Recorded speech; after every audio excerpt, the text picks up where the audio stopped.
Hola a todos, bienvenidos a este evento, taller, conversatorio de Quijote Prismático. Esto es un esfuerzo entre el Semillero de Poética y Traducción, el Centro Cultural Luis Echevarría Villegas, que es la biblioteca, y el Centro de Idiomas de la Universidad.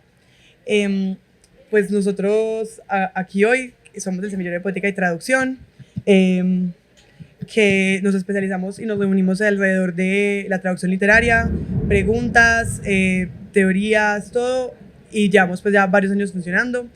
Hacemos parte del pregrado en literatura y de la Escuela de Artes y Humanidades. También nos acompañan hoy Matías Godoy, que es un traductor y escritor. Él pues ha publicado varios libros, uno de ellos es Las Glorias, que pues ya va a salir la segunda edición, que va a estar presentando en la mañana en Antimateria. Entonces, pues por si alguien quiere ir, están muy cordialmente invitados. Es una edición de Atabaya, ¿cierto? Y también estamos con Antonio, que es profesor de inglés del Centro de Idiomas, que nos va a ayudar ahorita en una dinámica que vamos a tener. En el semillero, este semestre, pues cada año tenemos como un proyecto, y este semestre se llama No Soy un Robot, que es sobre, pues es de divulgación científica y sobre cómo las máquinas y todo este nuevo auge de la inteligencia artificial está como tomándonos a todos y arrastrándonos a muchas nuevas dinámicas.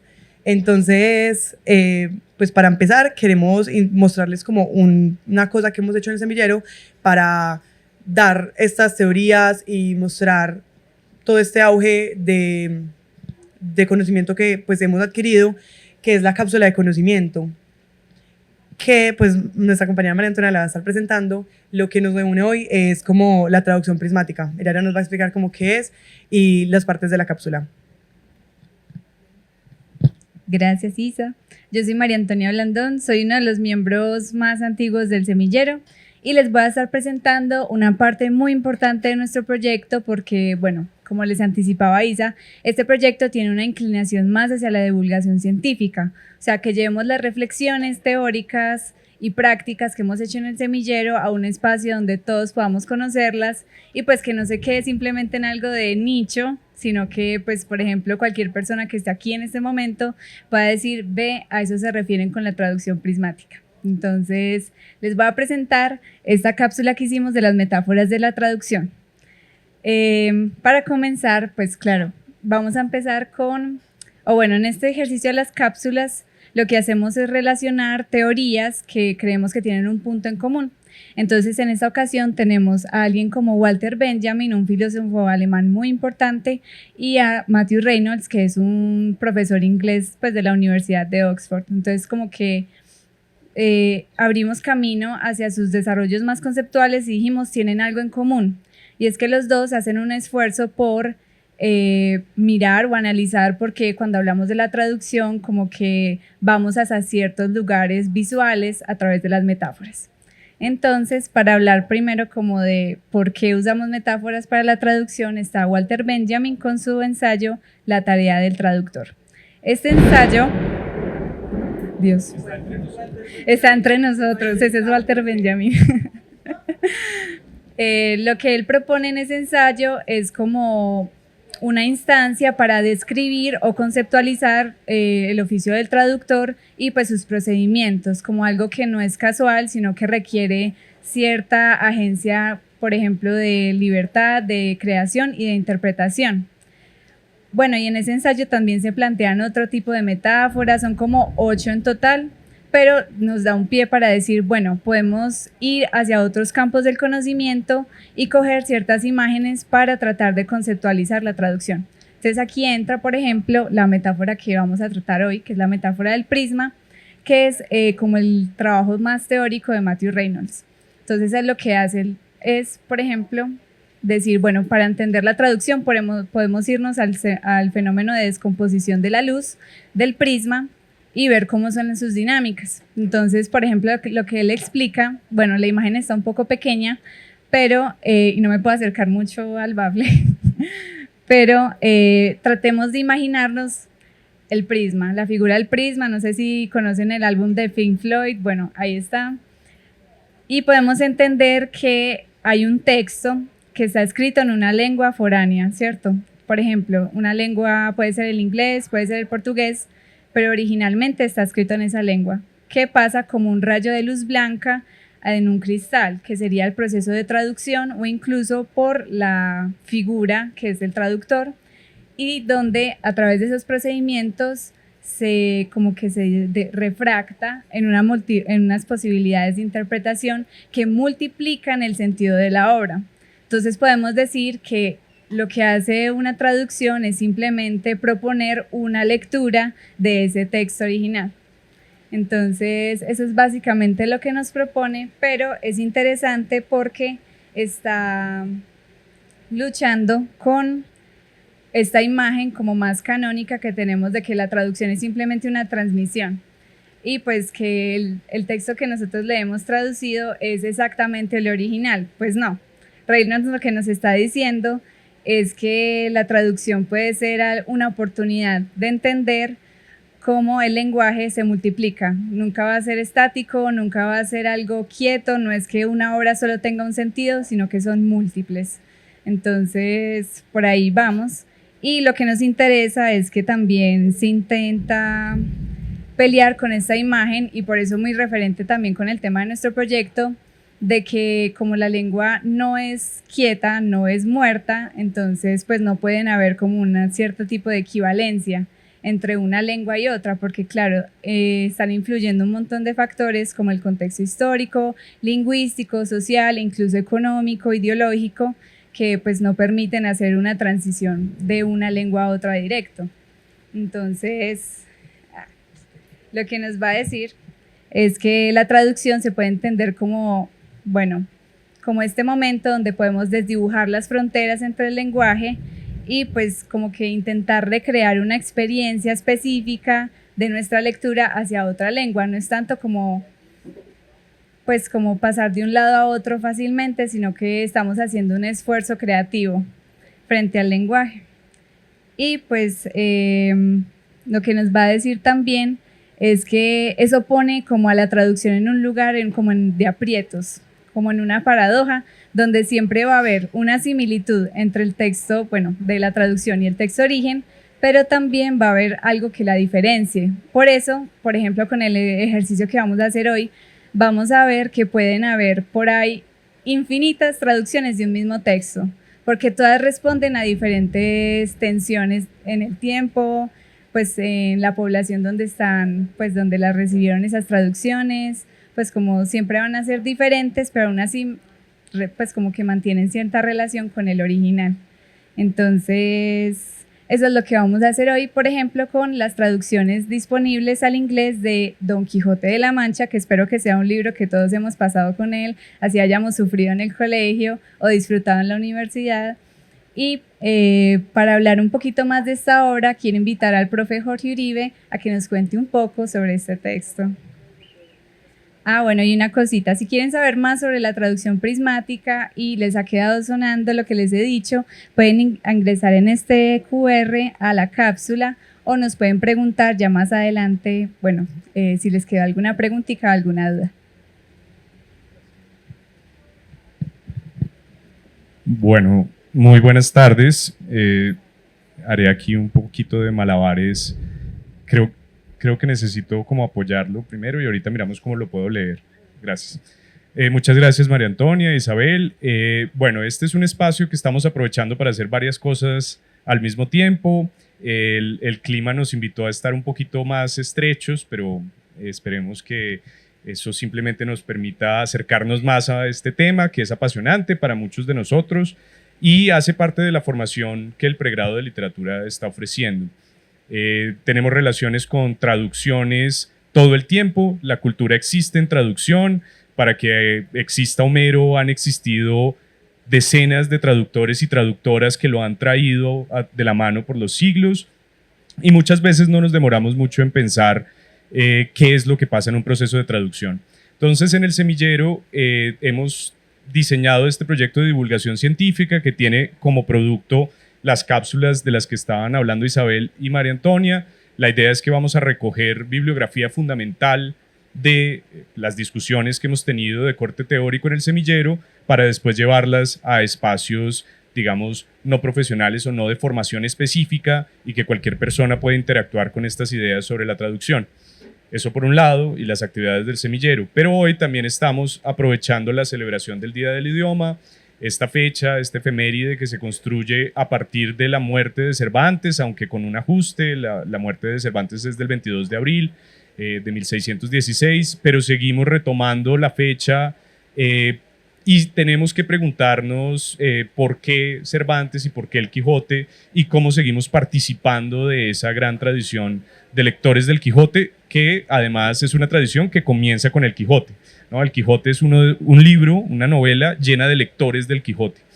Y de alguna forma, cuando interactuamos con este libro, que tiene un lugar fundamental en nuestra tradición, que es definitorio de lo que en español se llama literatura, no necesariamente porque ese fuera un valor a priorístico, algo que estuviera ya en el texto desde el comienzo, pero que sin duda desde el siglo XVII hasta ahora hemos construido como el eje en torno al cual orbita nuestra práctica de la literatura en español.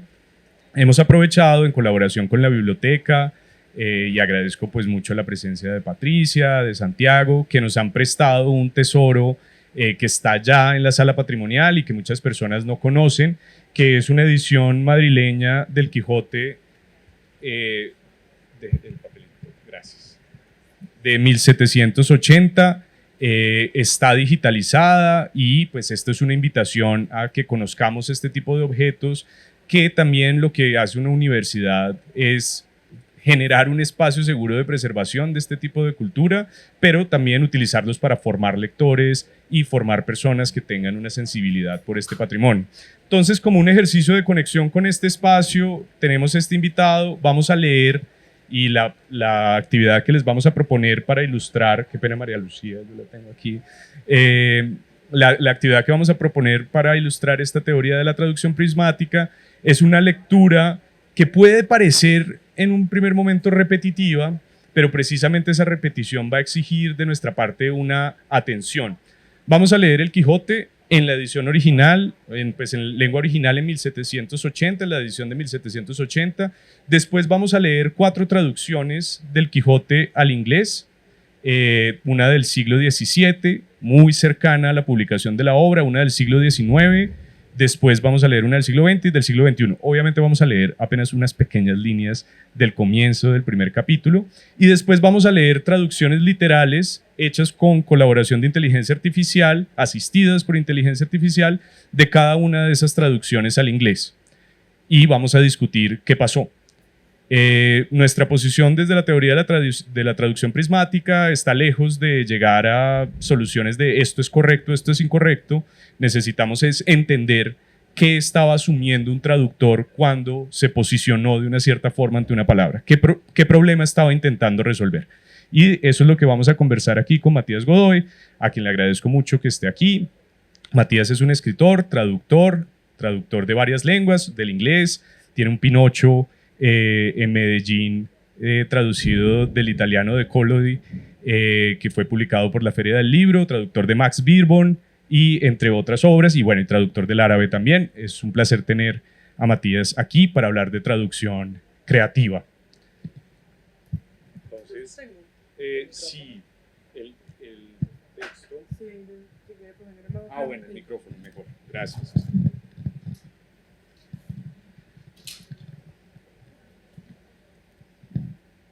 Un momentico.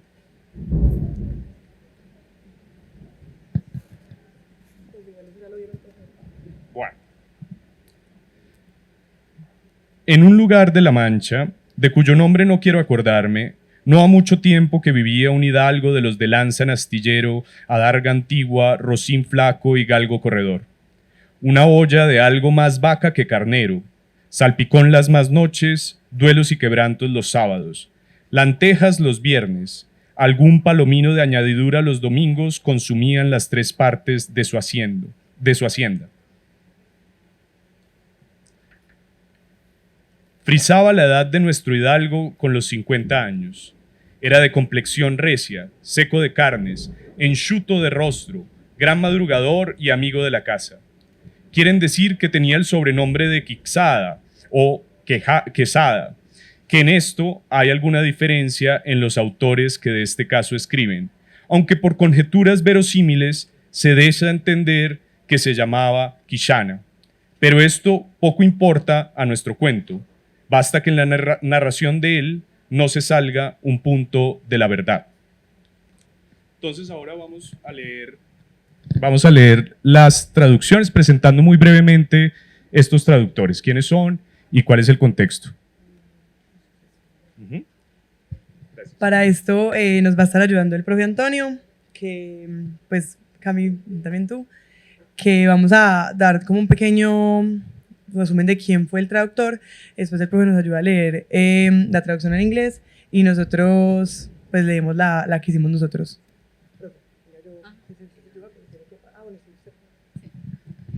Bueno, buenas tardes, espero que estén muy bien. Mi nombre es Camila Muñoz y les voy a presentar a Thomas Shelton.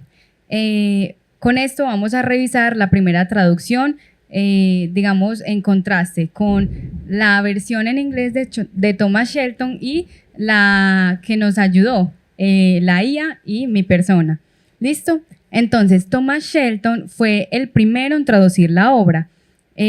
Bajo el nombre de History of Don Quixote, en 1620 se publicó la primera parte como tal, y ya la segunda, aunque no hay mucha claridad en cuanto a la autoría, se le atribuye a Shelton por algunas anotaciones que él tenía sobre esta. Ok, vamos con la versión en inglés. Hola, ¿cómo están? Bueno, la traducción de Thomas Shelton dice: There lived, not long since, in a certain village of the Mancha, the name whereof I purposely omit, a gentleman of their calling, that used to pile up in their halls old lances, halberds, morions, and such other armors and weapons. He was, besides, master of an ancient target, a lean stallion, and a swift greyhound. His pot consisted daily of somewhat more beef than mutton, a gallimaufry each night, collops and eggs on Saturdays, lentils on Fridays, and now and then a lean pigeon on Sundays, did consume 3 parts of his rents. The master himself was about 50 years old, of a strong complexion, dry flesh, and a withered face. He was an early riser and a great friend of hunting. Some affirm that his surname was Quixada or Quesada, for in this there is some variance among the authors that write his life, although it may be gathered by very probable conjectures that he was called Quixana. Yet all this concerns our historical relation but little. Let it then suffice that in the narration thereof we will not vary a jot from the truth. Muchas gracias, profesor. Ahora esta es la versión en español. Allí vivía, no hace mucho, en una cierta aldea de La Mancha, cuyo nombre omito a propósito, un caballero que por su linaje solía amontonar en sus salones antiguas lanzas, alabardas, morriones y otras armaduras y armas. Era, además, poseedor de una antigua adarga, un corcel flaco y un galgo veloz. Su olla, que consistía diariamente en algo más de carne de vaca que de cordero, un barbutillo cada noche, medallones y huevos los sábados, lentejas los viernes y de vez en cuando una paloma magra los domingos, consumía 3 partes de sus rentas. El señor mismo tendría unos 50 años, de complexión fuerte, seco de carnes y rostro marchito. Era madrugador y gran amigo de la casa. Algunos afirman que su apellido era Quixada o Quesada, porque en esto hay alguna variación entre los autores que escribieron su vida, aunque se puede deducir por conjeturas muy probables que se llamaba Quixana. Pero todo esto poco concierne a nuestra relación histórica. Sea suficiente con que no nos apartemos ni un ápice de la realidad. En cuanto a la traducción, a la versión de Shelton, hay algunas cositas que se pueden resaltar, algunos aspectos. Entre ellos, que la traducción es prismática en cuanto a cierto vocabulario, como Gallimaufry y Collops, que encierran cierta multiplicidad, digamos, en su contenido.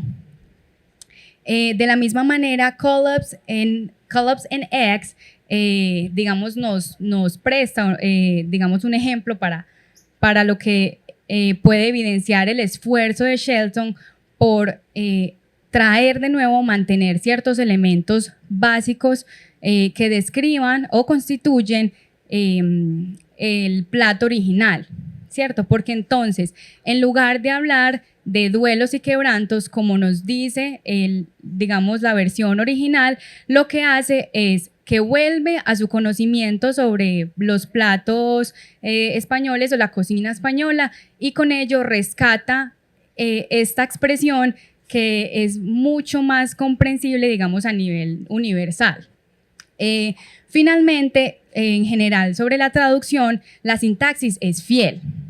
Es decir, que la traducción pues mantiene un orden en las palabras y se nota una rigurosidad por esa secuencia del contenido. Muchas gracias. Bueno, sigue nuestra compañera María Antonia con la siguiente versión. Bueno, la que yo les voy a presentar hoy ya pues mudamos de siglo. Vamos al siglo XIX y es la de Henry Edward Watts. Pues lo que destaco de su biografía es que se nota que es una persona que ha viajado bastante y pues vivió en 3 lugares diferentes, Inglaterra, India y Australia. Y también que este ejercicio de la traducción que él hace del Quijote lo hace o empieza siendo acompañada por un autor, pues por un escritor. Entonces, como que vemos que la traducción siempre va andando como en los contextos de creación y se va acercando hacia otras prácticas que ya son más, pues, creativas, ficcionales, como entendamos la labor del escritor. Pero, chismecito, pasó algo y al final como que no terminó participando mucho el autor. Entonces, este trabajo se le atribuye totalmente a Watts. Entonces, invito al profe a que leamos la versión en inglés. Bueno, esta es la traducción de Henry Edward Watts. Dice, in a certain village of La Mancha, whose name I will not recall, there lived not long ago a gentleman, one of those who keep a lance in the rack, an ancient target, a lean hackney, and a greyhound for cursing. A gentleman, one of those who keep a lance in the rack, an ancient target, a lean hackney, and a greyhound for cursing. A mess of somewhat more beef than mutton, a salad on most nights, a hodgepodge on Saturdays, lentils on Fridays, with the addition of a pigeon on Sundays, consumed 3 parts of his substance. The age of our gentleman bordered upon 50 years. He was of a vigorous constitution, spare of flesh, dry of visage, a great early riser, and the lover of the chase. They affirm that his surname was Quijada or Quesada, and in this there is some variance among the authors who treat of the matter. Although by very probable conjectures we are led to conclude that he was called Quijana, but this is of small import to our story, enough that in the telling of it we swerve not a jot from the truth. Muchas gracias, profe. Y les voy a leer la versión al español que hice con ayuda de inteligencia artificial. En cierta aldea de La Mancha, cuyo nombre no traeré a cuento, vivía hace mucho un caballero, uno de aquellos que guardan una lanza en el estribo, una antigua adarga, un rocín flaco y un galgo de persecución. Un guisado de algo más de carne que de cordero, una ensalada la mayoría de las noches, un salpicón los sábados, lentejas los viernes, Con la adición de una paloma los domingos, consumían 3 partes de sus haberes. La edad de nuestro caballero bordeaba los 50 años. Tenía una constitución vigorosa, escaso de carne, seco de rostro, gran madrugador y amante de la casa. Afirmaban que su apellido era Quejada o Quesada, y en esto hay alguna discrepancia entre los autores que tratan el asunto, aunque por conjeturas muy probables concluimos que se llamaba Quijana. Pero este tiene poca importancia para nuestra historia. Basta con que, al contarla, no nos apartemos de un ápice de la verdad. Pues lo que podemos destacar de la traducción en inglés de Watts es que, bueno, primero él empieza a haber una actualización hacia el inglés más contemporáneo que conocemos. Esto queda demostrado, por ejemplo, con que ya para mostrar el sonido de la J ya no usan la X, sino literalmente la J en quejada o quijana, ya no es quesada o quizada, quizana. Y también hay como una especie de generalización en pues como en esta lista de los platos que constituyen la dieta de Don Quijote. Entonces ya no es olla, sino que él lo traduce a mez, como una mezcolanza, como si es un revuelto ahí que nadie conoce, una ensalada y un hodgepodge, como que ya no se centra en lo que Cami, por ejemplo, nos señalaba que era como el aislamiento de los elementos que hacen el plato, sino que ya es una generalización más, pues como más grande, más universal, como que sí, es como sí, un revuelto. Pues un hodgepodge en un diccionario de inglés del siglo XVII es una mezcolanza, es un revuelto. Entonces vemos que esto, por ejemplo, el detalle no es una priorización en la traducción de Watts, pues como que dice, bueno, tal vez la comida no es lo más importante en la historia de este hidalgo. Entonces, ahí va. Y ahora podemos pasar a la traducción de Burton Raffles.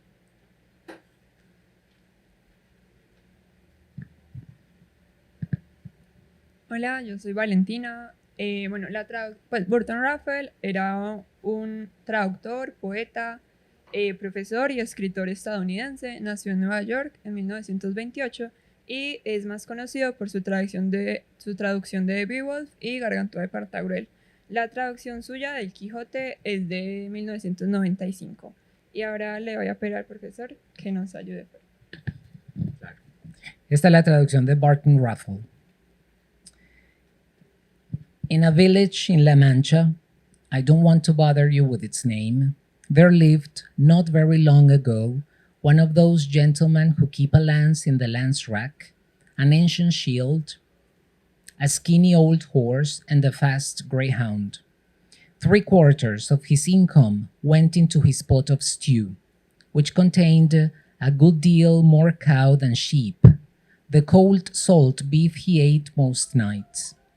Fridays beans and lentils, and Saturdays leftover scraps, and sometimes a slender young pigeon for Sunday. Our gentleman was getting close to 50, but strong, lean, his face sharp, always up at dawn, and a devoted hunter. It said that his family name was Quijada, or maybe Quesada. There's some disagreement among the writers who've discussed the matter, but more likely his name was really Quejana.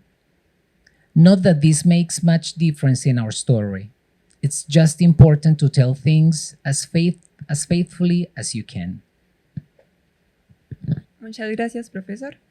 Ahora la versión de Raffles. Bueno, a español asistida con inteligencia artificial. En un pueblo de La Mancha, no quiero molestaros con su nombre, vivía, no hace mucho tiempo, uno de sus caballeros que guardan una lanza en el soporte de lanzas, un escudo antiguo, un caballo flaco y viejo, y un galgo rápido. 3/4 partes de sus ingresos iban a parar a su puchero, que contenía mucha más carne de vaca que de oveja. La carne de vaca salada que comía la mayoría de las noches, los garbanzos y las lentejas de los viernes, y las sobras del sábado. Y, de vez en cuando, una paloma joven y esbelta para el domingo. Nuestro caballero se estaba acercando a los 50, pero fuerte, delgado, su rostro afilado, siempre levantado al amanecer y un cazador devoto. Se dice que su apellido era Quijada, o quizás Quesada. Hay cierta discrepancia entre los escritores que han discutido el asunto, pero lo más importante es que su nombre fuera realmente Quejana. Pero lo más probable es que su nombre fuera realmente Quejana. No es que esto haga mucha diferencia en nuestra historia, solo es importante contar las cosas tan fielmente como se pueda. Bueno, de esta traducción destacamos primero como la posibilidad que Raphael usó para traducir Duelos y Quebrantos de la versión de Cervantes, pues del texto original. Y él usa leftover scraps, que es como las sobras del sábado. O sea, como la versión de que ahora nos leyó Camila, no va como a los ingredientes del plato, ni trata de traducir el plato como literalmente, sino que lo reemplaza.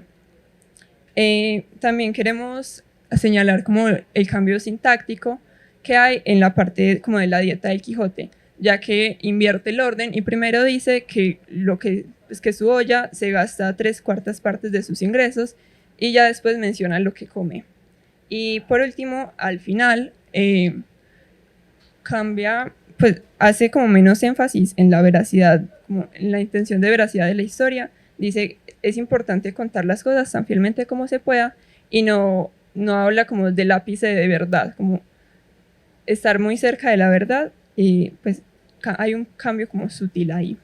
Ahora la última versión, que es de Ed Grossman, que nos va a acompañar. Bueno, Edith Grossman es una traductora estadounidense que nació en Filadelfia. Pues es muy conocida como por traducir, digamos, estos libros importantes latinoamericanos contemporáneos, como lo son García Márquez, Mario Vargas Llosa. El Quijote lo tradujo en 2003 y digamos que esta versión es la que se ha mantenido como más vigente para las traducciones y pues publicaciones de hoy en día del Quijote en inglés. Ahora, profe, si nos ayuda por favor con la lectura. Bueno, esta es de Edith Grossman. Somewhere in La Mancha, in a place whose name I do not care to remember, a gentleman lived not long ago. One of those who has a lance and an ancient shield on a shelf and keeps a skinny nag and a greyhound for racing. An occasional stew, beef, more often than lamb, hash most nights, eggs, and abstinence on Saturdays. Lentils on Fridays, sometimes squab as a treat on Sundays. These consumed 3/4 of his income. Our gentleman was approximately 50 years old. His complexion was weathered, his flesh scrawny, his face gaunt, and he was a very early riser and a great lover of the hunt. Some claim that his family name was Quixada or Queixada, for there is a certain amount of disagreement among the authors who write of this matter. Although reliable conjectures seem to indicate that his name was Queixana. But this does not matter very much to our story. In its telling, there is absolutely no deviation from the truth. Gracias, profe. Bueno, ahora les voy a leer la otra versión, ya saben, ya lo hemos hecho muchas veces. En algún lugar de La Mancha, en un sitio cuyo nombre no creo importante recordar, vivía hace poco un caballero, uno de esos que tiene una lanza y un escudo antiguo en una repisa, y guarda un rocín flaco y un galgo para correr. Un guiso ocasional, carne de res más a menudo que cordero, picadillo la mayoría de noches, huevos y vigilia los sábados, lentejas los viernes, a veces pichón como un capricho los domingos. Todo esto consumía 3/4 partes de sus ingresos. Nuestro caballero tendría aproximadamente 50 años. Su tez estaba curtida, su carne escuálida, su rostro demacrado, y era muy madrugador y un gran amante de la caza. Algunos afirman que su apellido era Quixada o Quixada, pues hay cierta discrepancia entre los autores que escriben sobre este asunto, aunque la conjetura confiable parece indicar que su nombre era Quexana, pero esto no importa mucho para nuestra historia. En su narración no hay absolutamente ninguna desviación de la verdad. Bueno, acá, como primera lectura, podemos ver que el inglés es muy actual, se quiere escribir para los lectores contemporáneos, lo que también digamos que lo hizo el Quijote en su momento, que también estaba, pues se escribió para los lectores contemporáneos, entonces pues hay como un detalle. Esto que tanto hemos reparado que son los duelos y quebrantos, acá Grossman lo traduce como huevos y vigilia o ex and abstinence, que sería también como huevos abstinencia. Duelos y quebrantos, perdón, es un plato que es como unos huevos con tocino, con jamón, pues productos de cerdo. Y se refiere el nombre como a el dolor o el duelo que tiene que hacer una persona cuando como que rompe la vigilia, porque pues, en esa época en España había muchos musulmanes y muchos judíos, y pues ustedes saben que ellos no pueden comer cerdo. Entonces, como ese dolor que causaría comer cerdo.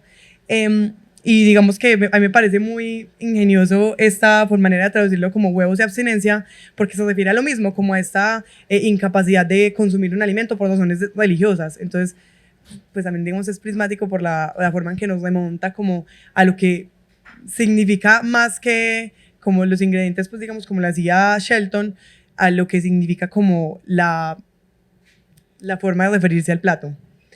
Acá también resalto esto que cambia una olla por an occasional stew, que sería como un guiso. Entonces no habla de olla como los platos o la dieta en general, sino que habla de olla como una forma de comida, como un plato, como el sancocho. Y vemos en otras traducciones pues, de las que hemos leído que se empieza a reemplazar la X en Quexana por una J, pues como actualizándose al idioma. Pero aquí decide como volver a la X, pues para reemplazar como ese sonido de J. Lo que pues es interesante porque se nota un entendimiento como el español y querer traer esos significados a pues el inglés, ¿cierto? Por ejemplo, como ex and abstinence, pero vemos que no compromete totalmente el idioma al utilizar la J y sigue pues usando la X como para reemplazar ese sonido. Bueno, eso fue todo pues de las traducciones. Ahora queremos como hablar con Matías, que pues es nuestro traductor invitado. A ver si como cambian acá de lado. Para eso le damos la bienvenida a Juan Simón, otro integrante de nuestro semillero, que va a hacer como algunas preguntas y algunas cositas para empezar a cerrar.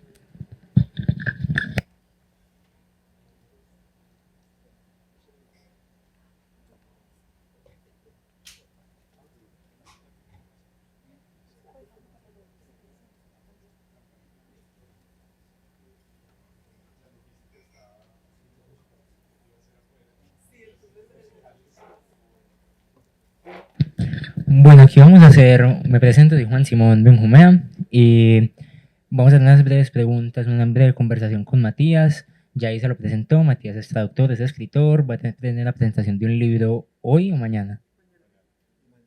Hoy y mañana. Ay, me rinde.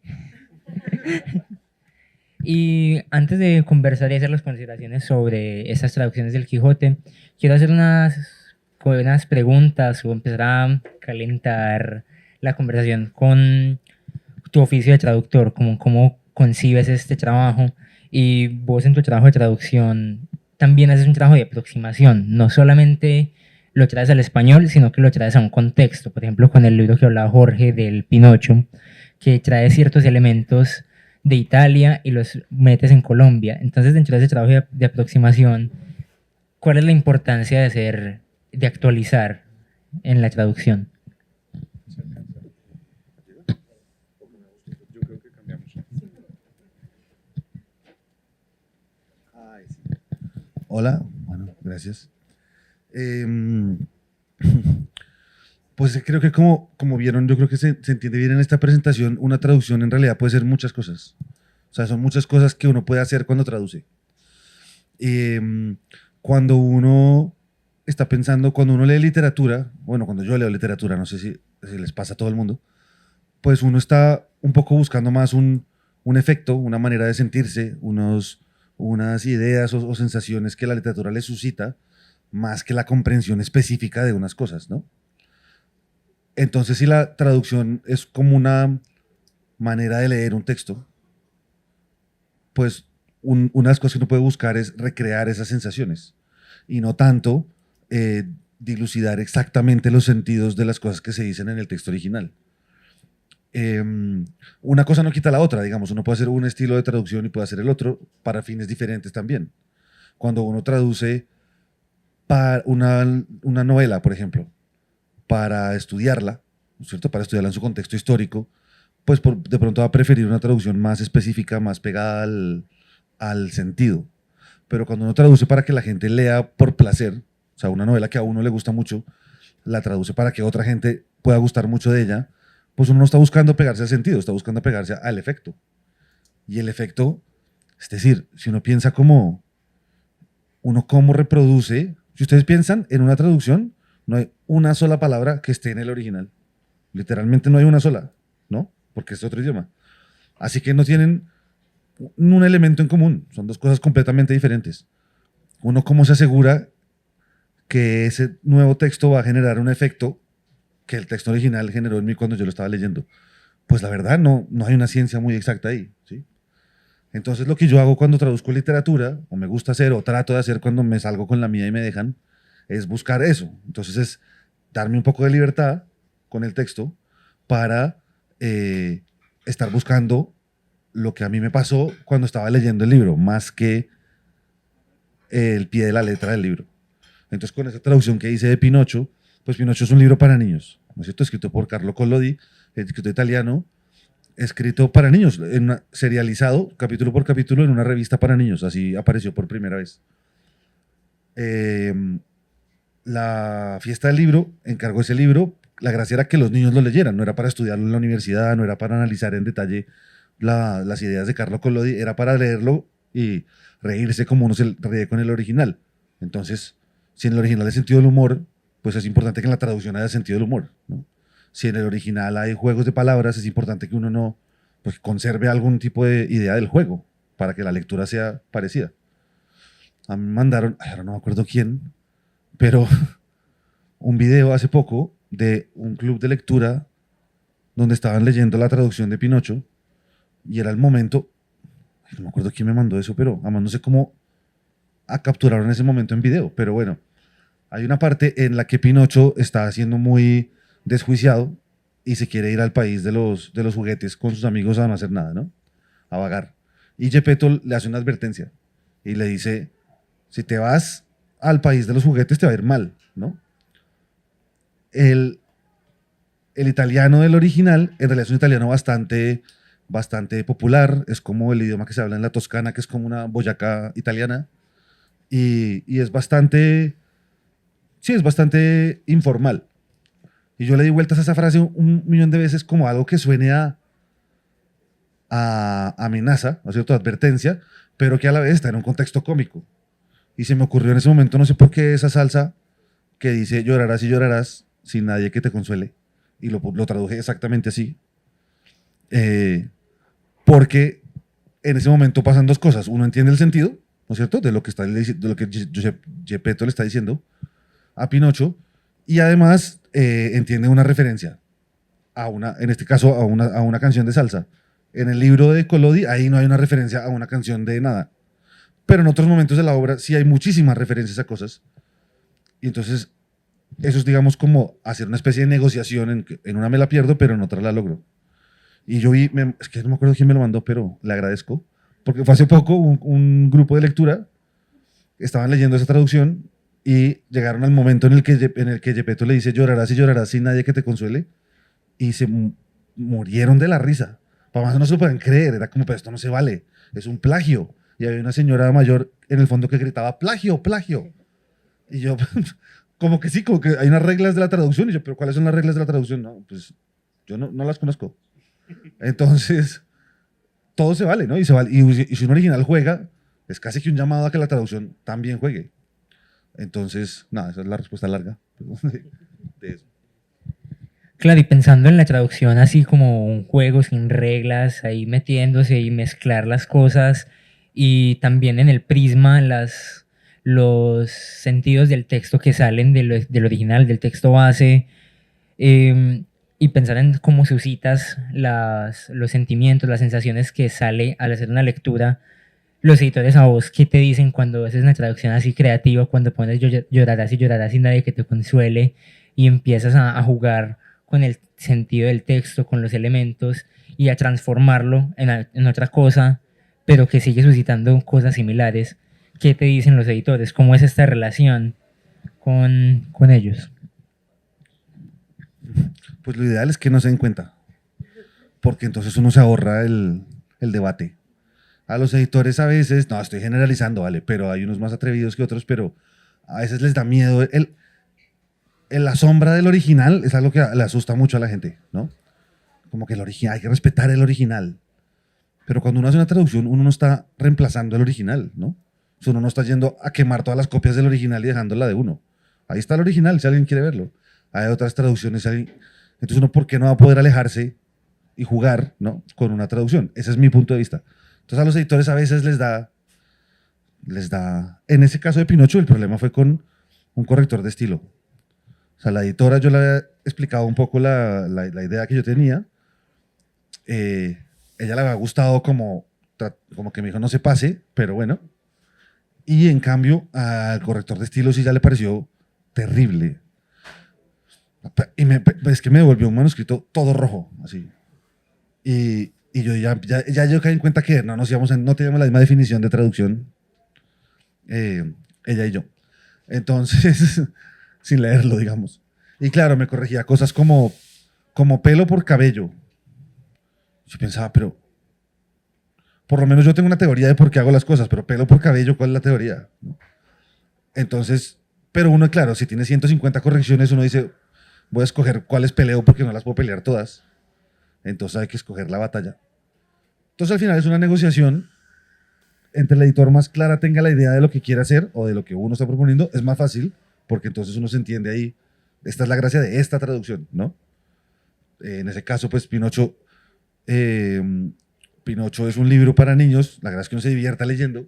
Entonces dijo, pues yo voy a tratar de hacer que uno se ría, en vez de ponerle pies de página y hacer lo que llore, ¿no? Entonces ese era el objetivo ahí, y eso la editora lo entendió muy bien. Pero sí, a veces he tenido otros... No, y a veces es verdad que depende mucho, depende del editor y depende de esa relación de él con el original, con la autoridad que se le da al original.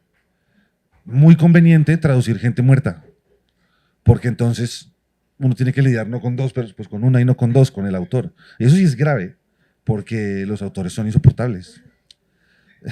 Quieren meter mano, a veces ni siquiera hablan el idioma suficientemente bien para opinar, pero igual quieren opinar, o asegurarse que los sentidos escondidos que ellos pusieron ahí salgan en la traducción. Y eso lo sé porque yo también escribo y soy así cuando estoy del otro lado. En realidad soy inmamable y me da miedo, no confío en el traductor, digamos. Entonces sí, lo mejor es cuando los editores no se dan cuenta y cuando el escritor está muerto. Entonces también yo creo que podemos pensar la traducción como una negociación con el texto y con el contexto, al contexto en el que lo estoy trayendo y cómo lo estoy moviendo, cómo estoy cambiando las fichas del juego para generar esta sensación y poder empaparme de lo que me hizo sentir el texto original y esta reflexión de la interpretación, cuál elegir y cómo acercarme y cómo podemos entender esta multiplicidad de significados. Pensando en eso y ya pensando también en el Quijote, ¿qué pensarías vos o qué consideras fundamental en una traducción del Quijote? ¿En qué elementos del español y del contexto del siglo XVI puede traducirse al inglés, al italiano, al portugués? Y que no, qué elementos se tienen que jugar, que se puede actualizar, que es fundamental que tenga una traducción del Quijote. Pues digamos ahí volvemos al tema de que la traducción para qué es, uno para qué la está haciendo. Si la está haciendo para entender el contexto histórico de ese libro en España, pues eso va a dar una traducción completamente distinta a si la está haciendo para que alguien la lea como una novela, como una obra de ficción, ¿no es cierto? Dentro de esa obra de ficción, quiere fijarse en qué, en el español cervantino, pues ahí tendría que traducir de una manera en que algo del sabor del español se trasluzca en el otro idioma. O quiere hacer que uno se ría como uno se ríe con el Quijote en español. Entonces la traducción tiene que dar risa, ¿no? Eso es muy difícil traducir el sentido del humor. A veces, digamos, uno tiende a creer que los idiomas más cercanos facilitan la traducción, que es más fácil traducir el Quijote al francés que traducirlo al árabe. Pero, por ejemplo, yo para esto me puse a revisar una traducción que es como la más famosa que hay del Quijote al árabe, y en realidad, en términos del sentido del humor y como el tono, de ese tono que es, bueno, que es casi que es toda la gracia del Quijote, ese tono espectacular entre serio y no serio, entre delirante y consciente, casi que es más fácil de reproducir con el árabe. Bueno, tampoco me la leí toda ni la estudié, pero si hay algo, Por ejemplo, en esa primera frase con la que se enredaron tanto los traductores ingleses, como vieron, es esa palabra, cuyo. Realmente esa es la fuente de todos los problemas, porque en inglés no hay manera de decir cuyo que no tome 3 palabras, ¿no? Of which, no sé qué, y es difícil referirse a cosas. En inglés en general es difícil referirse a cosas en la frase que ya se dijeron. En árabe es muy fácil, hay partículas muy exactas para decir uno a qué se está refiriendo. De hecho, es una letra que se pone al final de la palabra. Entonces no tenían ese problema, pero en la traducción que yo miré decía algo así como en un lugar de la Mancha, cuyo nombre no te interesa. A ti el lector. Eso no está en Cervantes por ningún lado. Pero si hay algo del tono, yo diría que se reproduce ahí, como diciendo, porque al final es rara esa frase. Esa frase es rara en español. Es decir, ¿se acuerda o no se acuerda? ¿No? No toma tanto tiempo decir qué lugar de la Mancha era. O sea, no es tan... ¿Por qué no me dice ya? Y entonces si no me está diciendo es porque no me quiere decir, ¿no? Entonces, si no me, porque no me, como que de esa frase ya se desprende un montón de preguntas que yo creo que muy hábilmente lo ponen a uno como en el estado de ánimo en el que Cervantes quiere que esté uno para leerse el resto de la obra. Entonces, esa traducción del árabe lo lograba bastante bien, como haciendo una especie de reto, casi como de reto al lector, ¿no? Como yo voy a decidir a ti qué te importa y qué no te importa en esta novela, en esta historia. Entonces, ese... Sí, pero bueno, me toca como hacerme por aquí. Pero yo, aprovechando eso, hablemos un poquito de esa primera frase, porque pues si hay algo que muestre como el ejercicio que estamos planteando acá, pues no es que ninguno de estos traductores no supiera español. O sea, todos sabían español, todos sabían qué quiere decir no quiero acordarme, pero por algún motivo no querer acordarse se volvió un problema en inglés. Y entonces, ¿por qué se volvió un problema? Porque no es evidente el tono que está siendo implicado. El tono que estaría en esa expresión árabe es un tono impositivo. Si bien no lo dice como del querer recordar, es algo sobre el lector, que es, pues no le voy a decir cómo es que es en árabe. El nombre no te interesa. Pero ¿qué pasa entonces con esta dificultad del want, del wish? ¿Por qué no? ¿Qué puede estar ahí en causa? Pues claro, estos son todos traductores que seguramente son muy buenos y lo pensaron mucho, y entonces uno tiene que siempre tratar de mirar por qué tomaron las decisiones que tomaron, ¿no? Es verdad que los idiomas pueden hacer unas cosas y otras no. Y a veces se reduce a vainas muy sencillas, que en un idioma son muy fáciles por la estructura de ese idioma, y en otros idiomas es difícil. Y puede que justo es bastante evidente que justo ese giro en español, en inglés toma un montón de palabras, es torpe, ¿sí? Es torpe para eso, del modo en que el inglés es muy hábil para hacer cosas que después en español son dificilísimas de hacer, porque uno no tiene las palabras o las palabras no tienen esa estructura, ¿no? Entonces, otra pregunta ahí es ¿qué tanto de esa dificultad venía en estas traducciones viene de no querer cambiar una palabra de lo que dijo Cervantes, ¿no? Y mantener la estructura, porque la estructura se la inventó Cervantes, y mantener el sentido de cada palabra, porque esa es la palabra que eligió Cervantes. Pues cuando uno se pone en esa actitud se vuelve difícil traducir, porque en un momento la herramienta que uno está usando no sirve para lo mismo, exacto, no da para cantar esa canción. Entonces, claro, es difícil adivinar de estas traducciones o sea, de qué lado vino el problema, si era como de exceso de apego al original o simplemente de imposibilidad del inglés de hacer ese giro. Aunque hay una que lo resuelve bastante bien, creo que es la tercera.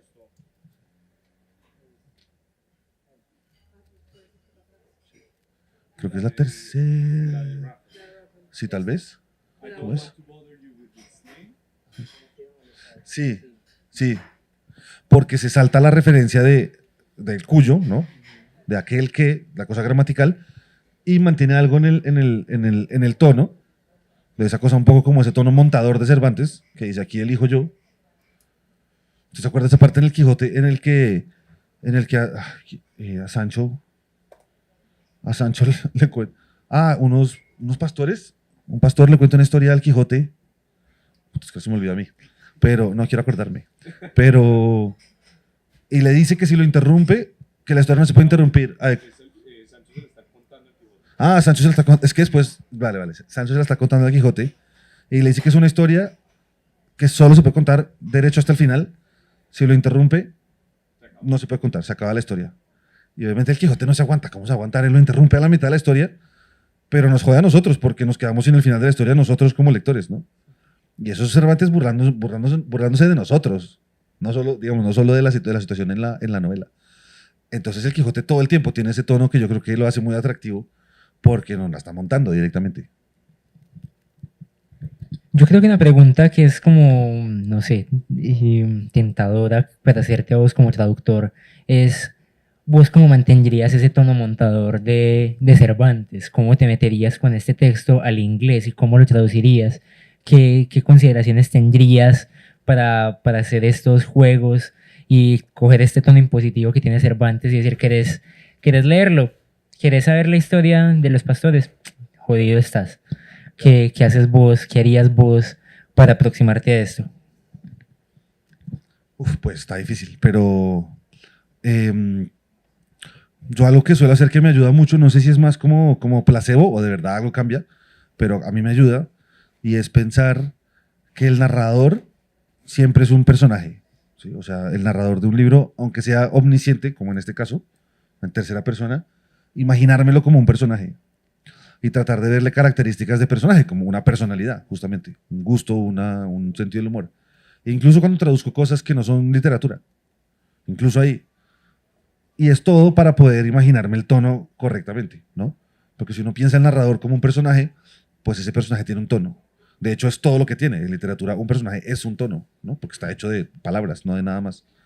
Entonces, yo trataría de hacer algo así, es decir, ¿cuál es un tono en inglés? Antes de empezar a traducir, antes de mirar los problemas específicos. Casi que un personaje que narraría en ese tono en el que a mí se me hace que narra Cervantes. Incluso podría escribir, ponerlo a él a decir otras cosas, ¿sí? A contar, para practicar, como para calentar. Y una vez no tiene claro ese tono, ahí arrancar a traducir. Entonces ahí sí ve que el ejercicio es distinto, porque no es agarrar problema por problema, sino tratar de atacar como el todo, o por lo menos a pedazos más grandes, y idealmente, si uno le va bien, como que el tono lo lleva a uno.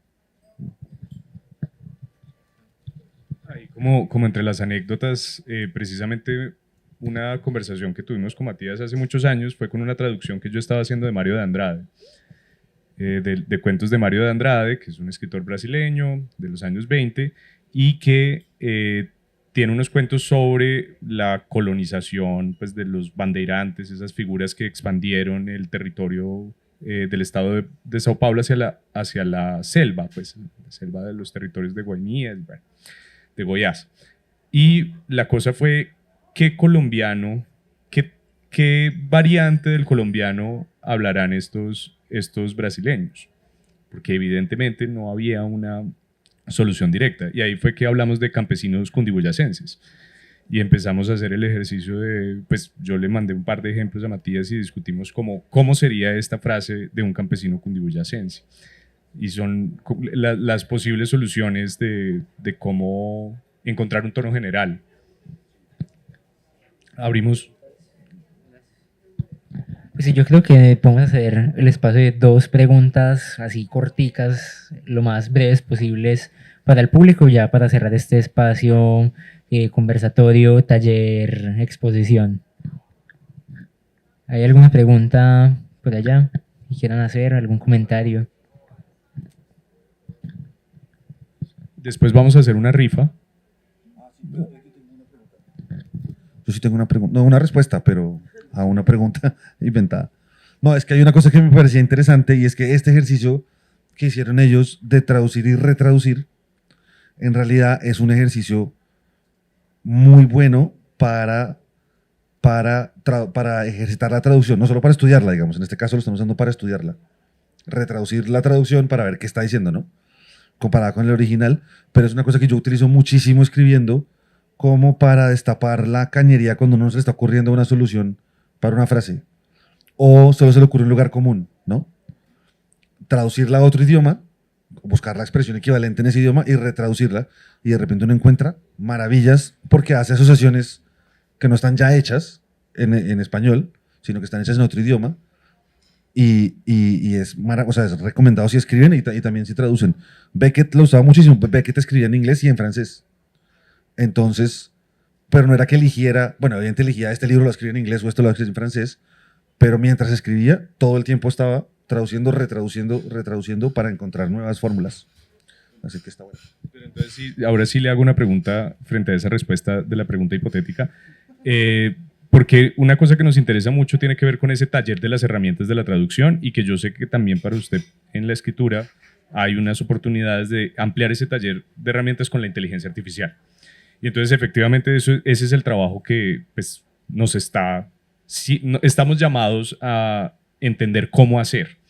O sea, la inteligencia artificial, para quienes tienen mucha prisa, pues les ofrece unas soluciones malas y rápidas, pero para quienes pueden incorporarlo como en su caja de herramientas, puede ofrecer unas cosas que realmente uno se tardaría mucho tiempo o que realmente no se justificaría hacerlas si no fuera a través de un proceso más o menos automatizado.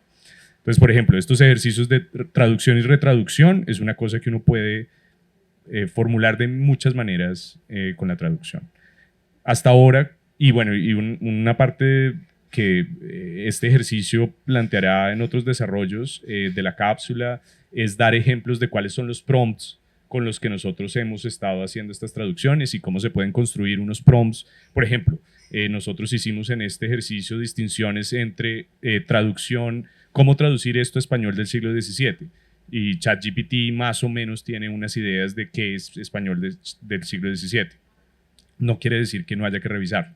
Pero entendemos o sea, es fácil imaginar cómo cierto tipo de traducción profesional se ve muy beneficiada por las herramientas de inteligencia artificial. ¿Cómo se ve beneficiada o cómo puede integrarse esa herramienta en el taller del traductor literario y en el escritor?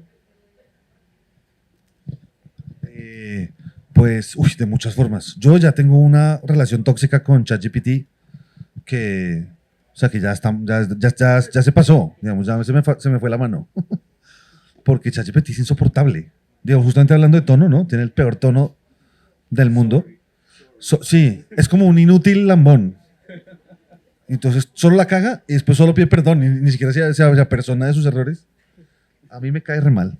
Pero a la vez, como que lo quiero mucho, porque ahora sí lo uso ya bastante.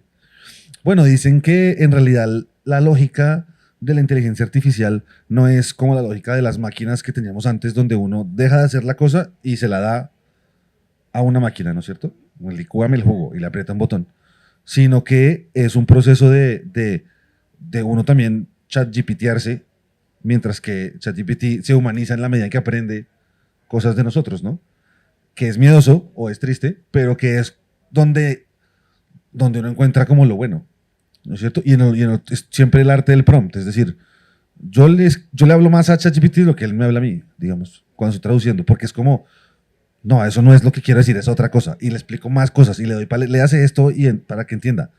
Y ya al final termino yo dándole clases a un robot que, pues, es delirante la relación en realidad, pero sí tiene una cosa muy valiosa, a mí me parece, para escribir literatura, para escribir, o sea, incluyendo traducción literaria, que es, digamos, justamente como romper el tejido de los lugares comunes, que para mí esa es la muerte de todo texto, ¿sí? Es unas frases que ya de tanto usarlas no hacen nada, no hacen ningún efecto.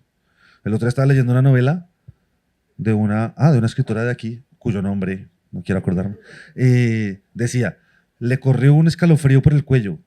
Es que yo ya leo eso y pienso, bueno, si la empresa escribe la novela, venga, la escribo yo, sí, porque le corre un escalofrío por el cuello. Yo quiero que a mí me corra un escalofrío por el cuello cuando leo la escena, no que me cuente, ¿no? Es el problema de los lugares comunes, no es que sea de mal gusto o nada, es que ya no hacen el efecto. Entonces buscar nuevas asociaciones no es tan fácil porque uno tiene el cerebro todo amarrado en asociaciones de palabras. Estas herramientas que no tienen como historia ni personalidad, lo que ayudan es a romper todo eso y encontrar asociaciones nuevas. Son casi como herramientas poéticas. ¿Alguna pregunta para Matías? Para Juan Simón. Bueno, no, Matías, muchísimas gracias. Vamos a hacer la rifa. Es un espacio para agradecerle al profe también por sus lecturas. Bueno, estaban aquí los miembros de la biblioteca, Santiago. Es bueno que la comunidad de AFIT y las personas que frecuentan el campus sepan el tipo de contenidos que tenemos aquí, no solo en la sala patrimonial, también el tipo de actividades que se hacen en los semilleros de investigación. Estamos intentando encontrar puentes muy directos entre el trabajo académico y la actividad editorial, el campo editorial, el campo cultural de la ciudad, entender un trabajo como el del traductor, los traductores, las traductoras, tiene que ver con entender la operación de la cultura. Cervantes existe como el hito cultural que es a partir de cada una de las traducciones que aquí leímos. Muchas personas no han leído a Cervantes, probablemente han leído a estos traductores y de alguna forma, colaborativamente, cada uno de estos traductores fue perpetuando la existencia de Cervantes en otra lengua y en otro tiempo. Entonces, la cultura es sin duda un trabajo colectivo, mucha gente está por detrás de la fama de Homero y darle, o sea, hacer eso visible también es parte de la responsabilidad de una universidad. El tejido social se construye a partir de esa conciencia. Entonces, es agradable ver el espacio lleno. Nos hubiera gustado que la lluvia nos permitiera estar afuera, pero bueno, seguiremos insistiendo y el clima al final ahora está muy bien. Entonces vamos a hacer la rifa de una recomendación de lectura.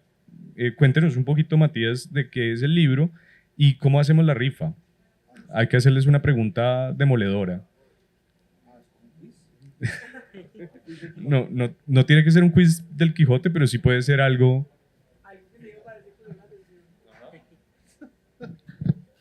No sé cómo hacer la rifa, pero este es un libro de ensayos cortos de un escritor belga que se llamaba Simon Leys. Es un espectáculo. Simon Leys era un traductor del chino. Vivió en China como 25 años. En cargos diplomáticos, pero también periodísticos después. Y tiene toda una obra gigantesca de traductor del chino de historia y de cosas de no ficción. Fue como de los primeros intelectuales en Europa que vio que la revolución maoísta era un poco complicada y no era tan idílica como se pensaba en Europa cuando todavía estaba empezando a ocurrir. Y fue como de los primeros que dio la alarma, como decir, esto no es tan chévere como ustedes creen. Pero más allá de todo, como esa labor más profesional, era un gran lector. Creo que se leyó todo. Y tiene una columna en el periódico en Bélgica, que es de donde salen estos artículos de este libro, que son para morirse de la risa, pero además habla sobre la lectura y salta con una facilidad de una cosa a la otra, que es lo que a mí me gusta. Está bueno. ¿Cómo hacer la rifa? No tengo ni idea.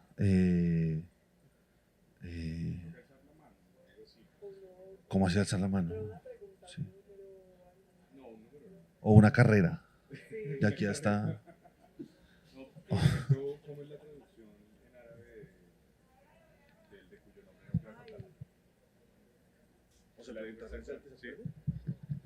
¿Cuál fue la traducción al árabe que citó Matías de cuyo nombre no quiero acordarme?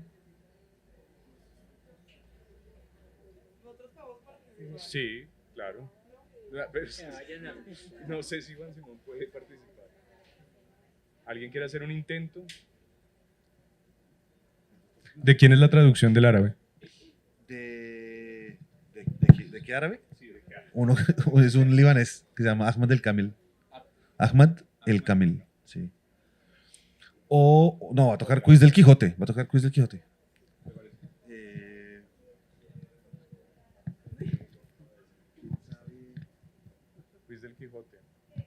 Un quiz del Quijote.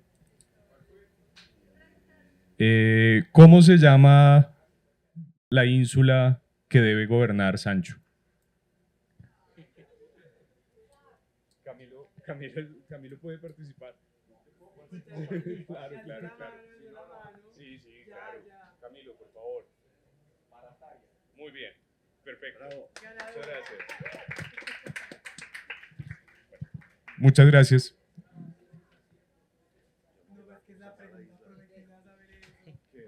La isla Barataria. Sí, pero no acordaba, o sea, no me...